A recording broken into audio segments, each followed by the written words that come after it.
Hey guys, how you going? So it is November here on the Homestead. Things are getting colder, and let's see what we're up to this month.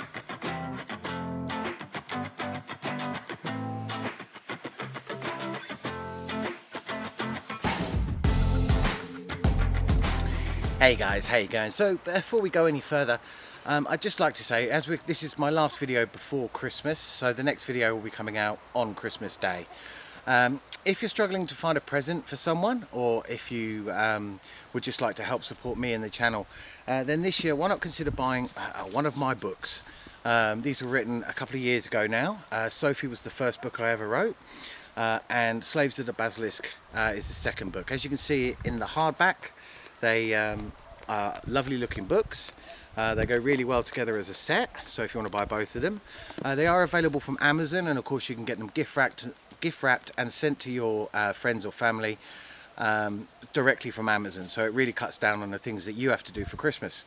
But yeah, I think they're pretty good, but I wrote them. But if you haven't read them, why not get yourself a copy? And if you have read them and enjoyed them, then why not send them to friends and family? In Sofie, this is actually the second edition. There is a preview of Slaves of the Basilisk. You don't need to read Sofie first to understand Slaves of the Basilisk, but Slaves of the Basilisk does have spoilers in it that will ruin your enjoyment of Sofie. But anyway guys, I hope you have a fantastic Christmas. I will release a video on Christmas Day, just to update you on all of the Christmas stuff that's happening here, the decorations in, etc. But available from Amazon. Links are in the description below. Of course, every sale helps support me. My two books, Sofie and Slaves of the Basilisk. Have a good one, and Merry Christmas. Hey guys, so November here on the Homestead, and as I said, it is getting colder. Winter is definitely just around the corner. We've already had some pretty frosty mornings. We've been getting down as low as -4, -5 some mornings. So everything now work-wise is pretty much done. Wood's been collected for next year. This year's wood has been chopped and is ready to go in the fire. We've had a couple of fires already just to take the chill off the house. It's once every 2 or 3 days I need to have a fire just to bring the inside temperature back up. The walls are so thick that it stays warm for a long time. But yeah, just to keep the temperature from dropping down quite so low. Been getting ready for Christmas, getting stocks in case we do get snowed in. There's a lot of predictions that it's going to be a very cold winter this year. A lot of news forecasts and weather forecasts are saying we're to expect pretty severe conditions. So just getting ready for that, sorting out water because of course the pipes freeze, and making sure we've got enough food for myself and the animals. I've still got a couple of things left to get. I've got to get more chicken food before the end of the year, and just a couple of other bits and bobs. So I've got to get some fresh stuff in, vegetables, before I stop going out at all once the snow comes. But anyway guys, I hope you've had a fantastic November. I'll show you what we've been up to, and I will of course talk to you again soon. Alright, bye. Hey guys, so we're getting ready for Christmas and stocking up on dog food and cat food and world peace. Look how well behaved they are. So as you can see, with the temperature falling, the ducks have a little problem with their food. I mean, it's easier for them to access, but they don't get to dabble around in the water. But still, they're doing fine. Hey guys, so one thing I've been doing in November is I start to make bowls for sale. And this year I've been using apple wood that I cut down at the start of the month. Unfortunately, these bowls have started to crack quite substantially. Now, earlier in the year I made some smaller apple wood goblets that survived perfectly well. And they didn't crack, so I thought it'd be okay to make some of these bigger bowls.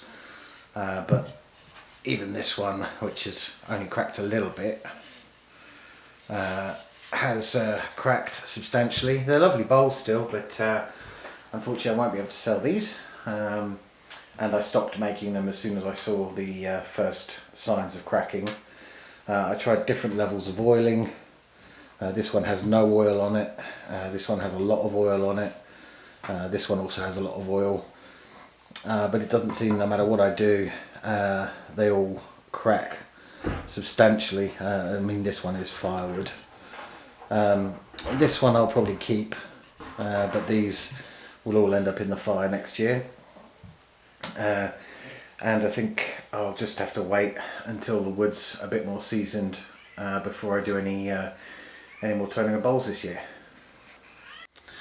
This time of year I also sort out wood, but not for this year, for next year. So as you can see, this is a massive pile of wood. This is all next year's firewood. I've already got enough for next year, so I can be a little bit less conservative now with the bits of wood that I choose. But all of these larger branches that have been chopped down this year have been stacked here, and then next year they'll get chopped up and burnt. But this year's firewood is already cut and chopped and ready to go. So this area, of course, tilled and ready now just to sit until next year. With this area I like to till it as early as I can, so that the earthworms and the bacteria have time to move back into the top layer of soil. So next year when I come to plant this, I'll just be planting straight out into it. It won't need any further earth moving. And you can see we've got a little grey cat just exploring the snaky furrow. She seems quite inquisitive. The kittens are doing really well. They've been getting bigger. They're eating more.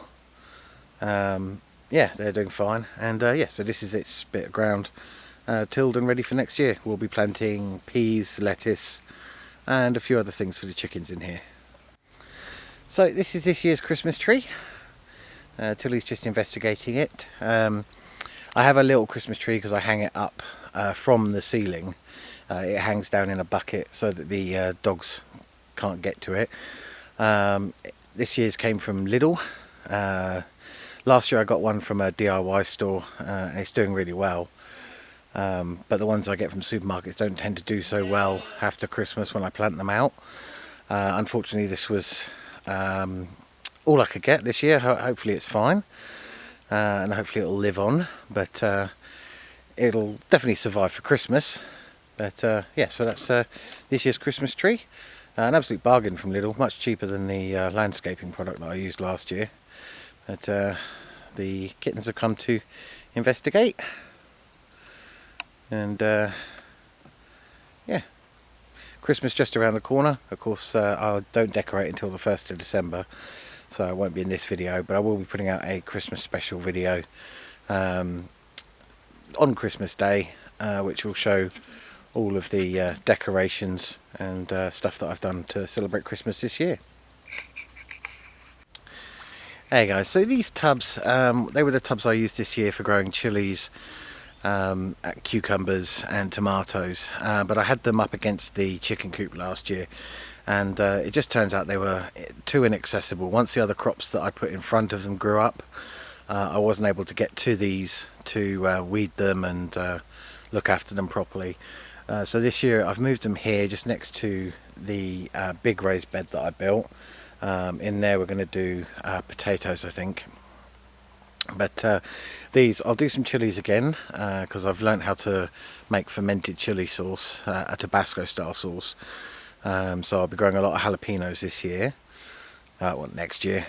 And hopefully they'll do better than they did last year, because they will be able to get a lot more care. I'll be able to weed them and monitor their water a lot better than I did last year, just by having them next to the path and far more accessible. So yeah, they're ready for next year. I'll just leave them out here, and this is where they'll be filled.